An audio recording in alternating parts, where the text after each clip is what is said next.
दिल्लीत गेले तिथे पेशवे मागे लागले, पण यशवंतराव घाबरले नाही. एकटेच निघाले, जंगलातून वाट काढत गोर गरीब भिल्लांचे सेना निर्माण केली. पुन्हा एकदा आपलं राज्य केलं. पेशव्यांना पण हरवलं, शिंदेना पण हरवलं आणि इंग्रजांना 27 वेळा हरवलं. 35व्या वर्षी आपण वाटलं पाहिजे. या महाराष्ट्राला प्रबोधन चळवळीचा मोठा वारसा आहे. छत्रपती शिवाजी महाराज सगळ्यांना बरोबर घेऊनच लढले. त्यांच्याबद्दल काय सांगावं बाबा. बहुजन प्रतिपालक होते. त्यांनी मराठा क्षत्रियांबरोबर रामोशी, कोळी, सोनकोळी, मुस्लिम, बेरड, महार, मांग, माळी या सगळ्या जातीतले लोक आणि शेतकऱ्यांमधून सैनिक आणि सरदार नेमले. सगळ्यांना समान स्थान होतं. गरिबांना स्थान होतं. दरारा असा होता एका तुकडीचा शिवाजी महाराजांच्या 500 लोकांची तुकडी. घाम फुटायचा सगळ्यांना. मुसलमान होते. 123 मुसलमान सरदार होते महाराजांच्या सैन्यामध्ये. सिद्दी इब्राहिम, सिद्दी जोहर, मसूद खान, अंबर वहाब, शमा खान, नूर खान बेगम, मदारी मेहतर, काजी हैदर, किती नावं सांगायची, अनेक. अंगरक्षक त्यांचे बॉडीगार्ड 3 मुसलमान होते.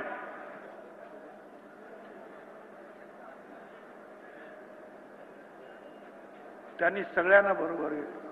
हिंदूंनाही बरोबर घेतलं, मुसलमानांनाही बरोबर घेतलं. त्यांनी हिंदू मधल्या लहान लहान जातींना बरोबर घेतलं. शिवछत्रपती आग्र्यामध्ये तुरुंगात सापडले. पेटाऱ्यातून पळण्याचा घाट त्यांनी घातला आणि लोकांना तिथल्या संरक्षक जे पोलिसांना तिथले जे त्यांचे सैनिक मुघलांचे त्यांना संशय येईल म्हणून मदारी मेहतर नावाचा मुसलमान सैनिक महाराजांच्या अंथरुणावर महाराज बनून झोपला. त्या सगळ्या मुघलांना वाटलं महाराज झोपलेले आहे. महाराज पिटाऱ्यातून निघाले. नंतर हा मदारी मेहतर मुसलमान हा सुद्धा पोहोचला रायगडावर आणि महाराजांनी सांगितलं माग तुला काय पाहिजे. त्यांनी सांगितलं महाराज मला काय नको, फक्त ह्या सिंहासनाची जबाबदारी त्याची साफ सफाई ही फक्त मदारी मेहतर करील, आणखीन कुणी नाही. काय माहिती ही अशी माणसं होती.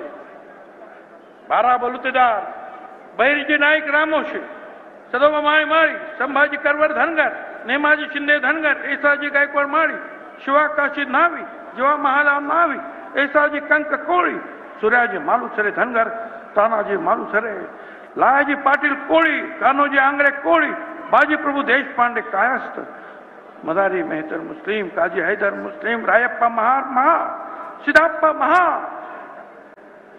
ही अशी सगळी माणसं होती. तेव्हा महाराष्ट्र उभा राहिला छत्रपतीने. पण आता वेगळंच चाललंय गड्या. हो,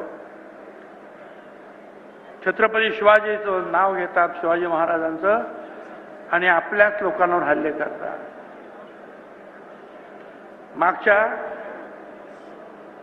ऑगस्ट सप्टेंबर 2 महिने मला शिव्या देत होता हा तिथला नवा नेता. मी काहीच केलं बोललो नाही. पण बीडला त्याने आमदारांची घरं जाळली,